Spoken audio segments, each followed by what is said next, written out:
This is Matthew Cutler Welsh with Passive House Accelerator, and thanks for tuning in to this special bonus episode of the Passive House podcast, recorded live at PhiusCon 23 here in Houston, Texas. And a big thanks to Zola Windows for their support for this series.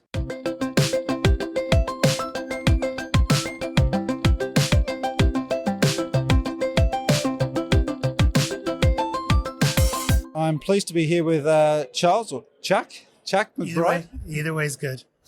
Who gave a great presentation today on navigating new climates. How would you describe? What was the title of your presentation? It's called Navigating New Climates, and it was really just some case studies of 3 single-family houses that we're doing in North Texas.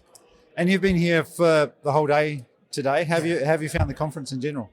I love the PhiusCon conference, and it's great that it's in Houston this year. Absolutely. I mean, one of the reasons I was keen to come was because where I am, it's warm and humid. So I was really excited to hear about building in warm, humid climates. Yeah. So how's that been for you? What's brought you to be doing Passive House in climates like this? Because you're in Fort Worth, which is 4 hours away, but it's similar climate there? It's similar. It's not as hot and humid as Houston is, but it's pretty close. Yeah. I've been in Texas 4 years only, and before this I was in a cold climate, and so I'm learning about it just as much as everybody else here. Where were you based prior? I'd been in South Dakota for 8 years, and before that in Colorado. Yeah. So what are the main differences you've made in the work that you're doing now, doing Passive House in this type of environment? A lot of it is trying to introduce it to people. On the coasts or in the Northeast or in the Northwest, everybody's familiar with it. And the ideas of building science are really well understood inside the industry, but that's not the case here. Yeah. And so there are a handful of enlightened clients that I've been lucky enough to connect with, and they're all over it. But in general, the building industry isn't. Yeah. You were able to present 3 projects today, which is pretty remarkable, given that it's pretty early days. So it's very early interest in Passive House in this part of the world. 3 quite different projects, but also some similarities. What do you see as similar with those projects? Well, 2 of them are single-family houses. They're both using an ICF wall system and a SIP roof system. The third house is part of a micro community of tiny homes that is an initiative that we're working on with the design build program at UT Arlington. Yeah. And so we've got the ability to build 12 of these units. And so we've initiated a kind of comparative analysis and hoping that we'll be able to get one of them to be a passive house certified and be able to compare it against some of the other certifications like ZERH and Energy Star. But you're also doing one just pretty much to code, is that right? Well, that's correct. So one of those, we're calling it our baseline house, and it's meeting the 2021 IECC. Is it frustrating having to build a house to code, knowing that it's not going to be as good just for the purpose of comparing it to something like Passive House? Well, what's funny is that the 2021 IECC is not still the most accepted code here in Texas. And the city of Arlington has actually adopted it, but the builders and the inspectors are still learning it. Right. So even building a baseline house, like we're calling it, is a kind of a new thing. Because it feels, I had in my mind, it feels a bit like giving someone a placebo, knowing that you're giving them a placebo and that they're not going to be as comfortable as the people you're giving the nice passive house to. Yeah. But I guess if it's not that bad, what is the uplift? What is the key difference between that standard and the passive house one? Well,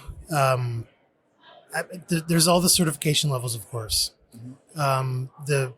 I mean, we all know the Passive House standard is kind of the strictest as far as performance and metrics and so forth. And, all we're trying to do is set up these 4 houses as a comparative community, so we can look at performance, we can do monitoring after occupancy, and it's also been a tool for teaching our students at UTA. And so not only is it about performance, but it's also about construction systems, different wall assemblies, roof assemblies, and so on. Why SIPs and ICF? They're fairly common in Texas. I wish they were a little more common, but there's an advantage to prefabrication that is another one of the lessons that we were trying to introduce to our students. Yeah, and you showed quite a nice detail today of how well a SIP panel roof connects or can be connected to an ICF wall, and junctions can be the trickiest part. So that must be helpful to have something that goes together quite nicely. We're figuring it out. Right. Yeah. Well, nicely, as I say. The picture looked nice. Yeah. Well, we've got some ideas about it. Yeah. The SIP industry and ICF industry, I'm not sure if they've really come to a consensus on what that attachment looks like. Right. And then did that have a clip-on eave on the side of it? Yeah. I mean, so there's a couple ways to do it. You can just extend the SIP panel as an eave, or you can just scab on a smaller eave. Yeah. And I think we're trying them both on the different projects. Yeah. And just remind me, were you insulating the floor as well around the bottom? Yes, we're doing under slab insulation, and Right. that was a topic of conversation that we had in the session today. That it seems like it makes more sense in northern Texas, but it may be something that makes less sense here in Houston. I think there's just enough difference in the climate types that the doing sub-slab insulation still makes sense.